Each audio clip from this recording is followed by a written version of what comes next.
What I want to talk about is when we think about a policy, these are the 3 stages that we think about in a policy. This is how we structure our policies. This is how we suggest others, our customers, structure theirs. So the first stage is investigation. The first stage of a policy is you have to go into the data. You have to expose and look at and filter through and audit all of the items or data objects or users that are violating this policy that you've put in place. So let's use the example of email forwarding. You set a policy that says nobody can forward their corporate email to personal Gmail accounts or to any account outside of our corporate environment or domain. So once you do that, that's your policy. That's your stated policy. You put that, let's say, into BetterCloud. Now we're going to return back to you all the people who are forwarding their corporate email outside of the organization. Once you get that information, now you have to investigate that. And you look through that and you say, who are these people? Is this someone who should be able to do this? I mean, in most organizations, I don't know why you would need forwarding outside of the corporate domain, but pretend that you did. You want to do some investigation to understand what that looks like. Maybe in this case, executives are allowed to, which even that I'm not sure you would allow, but pretend that you do.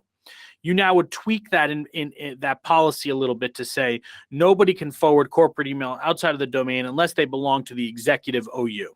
So once you've done that investigation and you've gotten that policy right, now you're going to go into remediate, because there's probably debt building up. That again is what we see in the environments when we get installed, is we notice that there's debt that has been building up over time, and that people you need to do essentially a massive cleanup one time to get yourself to a good state, a clean state. And so the second step is to remediate. So now you're going to go through, look at the 100 people who are forwarding their corporate email to their personal accounts, and you're going to go ahead and kill the forwarding for all of those people. So now you've put your environment in a good place. That right there is definitely what I would say you need to drop everything to do. If you find one of the threats, one of the exposures, one of the issues that I showed earlier, I would suggest that you have to do phase 1 and phase 2 of a policy. You have to get to a clean state.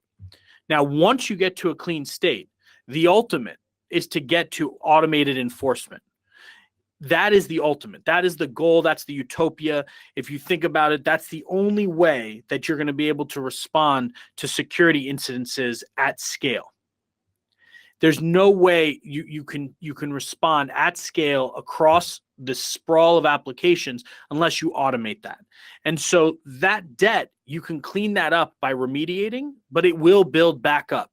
I'll give another example with the super admin example. We see this a lot. We see someone start, they're in IT, they're the help desk, they get a ticket for Dropbox, and they ask the Dropbox admin, can you make me an admin? Now they're an admin, and they go through, they're as an admin, even though they don't need those permissions forever.